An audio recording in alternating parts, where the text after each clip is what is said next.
প্রিয় viewers, welcome জানাচ্ছি আমার আজকের আরও একটা নতুন ভিডিওতে। কেমন আছেন এই কথাটা জিজ্ঞেস করতেও প্রচণ্ড খারাপ লাগছে, কারণ এই বন্যা পরিস্থিতিতে আমাদের বাংলাদেশের অনেকাংশ জেলার খুবই ক্ষয়ক্ষতি হয়ে গেছে। আর মানুষগুলোকে দেখে এতই কষ্ট লাগছে যে কষ্টের কথা বিশ্লেষণ করলেও সেই কষ্টের লাঘব হবে না। ধর্ম বর্ণের ভেদাভেদ শেষে বাংলাদেশের 18 কোটি মানুষ আমরা সবাই কিন্তু এক, অর্থাৎ যারা কষ্টে আছেন আমরাও অনেক কষ্টে আছি, আমরাও আপনাদের জন্য ভালো নেই। কিছু জিনিস টুকিটাকি কেনার জন্য বাজারে চলে এসেছি। প্রথমে আসলাম সবজি বাজারে কিছু সবজি কেনাকাটা করতে, তারপরে শুকনা কিছু বাজার করে নিয়ে বাসায় চলে আসলাম। একরকম জিনিস কিনতে গেলে আবার হাজার রকম জিনিস কিনে বাড়িতে নিয়ে আসাই আমাদের পেশা মেয়েদের। এই বয়মটা ভালো লাগলো দেখে কিনে নিয়েছি, তাছাড়াও আরও 2-3টা জিনিস কিনেছি, সেগুলো স্কিপ করলাম, আজকে পরে দেখাবো।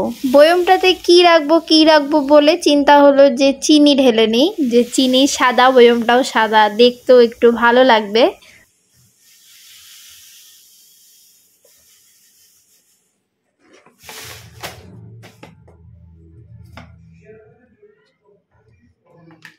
বাজার করে নিয়ে আসলে আবার না, সেগুলো আবার তাদের ঠিকঠাক জায়গা মতো রাখতে হয়। যেমনটা চিনির জায়গা চিনি ঢালতে হবে, চালের জায়গা চাল, ডালের জায়গা ডাল, একটার পর একটা কাজ তো লেগেই থাকবে তখন। তবে আজকে এই শুকনো বাজারগুলো করার কথা কোনো রকমই মনে ছিল না, যে দেখছি যে যেগুলো প্রয়োজন সেই জন্য সবগুলোই নিয়ে নিলাম, যে আবার ঝামেলা করব আর বারবার এই বাইরে যাওয়া আসাটা ভালো লাগে না। হাজবেন্ড অনেক বিজি ম্যান, তো ওনার সময় বের করতে অনেক কষ্ট।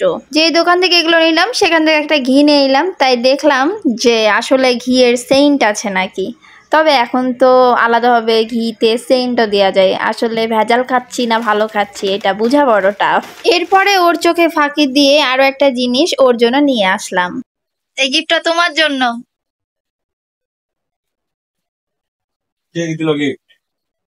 কে দিবে মানে? আমি।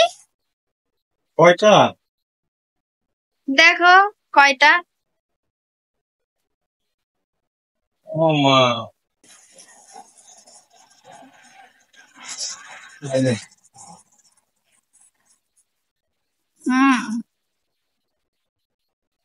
এই বিয়ের জায়গাতে আই থাকতো।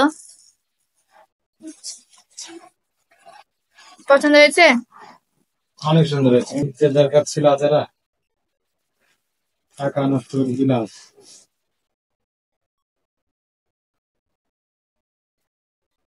দুইটা কে দিয়েছে? একটা তোমার শ্বশুর বাড়ি থেকে। তোর বাড়িতে কোনটা, তুমি কোনটা? তুমি তো অলওয়েজ ব্ল্যাকটা পছন্দ করে, এই জন্য আমি ব্ল্যাকটাই দিয়েছি। আচ্ছা, আমারও ব্ল্যাক কালারটা পছন্দ খুব, আর আমার হাজবেন্ডের উপরে দেখি ব্ল্যাক কালারটা যায়, ভালো যায়। ছোট্ট গিফট তোমার জন্য। আরে এগুলো অনেক সুন্দর হয়েছে, কিন্তু দরকার ছিল না। দোয়া করি বন্যা পরিস্থিতিতে ভুক্তভোগী সব মানুষজনদের জন্য আল্লাহ তাআলা আপনাদের সবাইকে রক্ষা করুক। আজকে এই পর্যন্ত, আল্লাহ হাফেজ।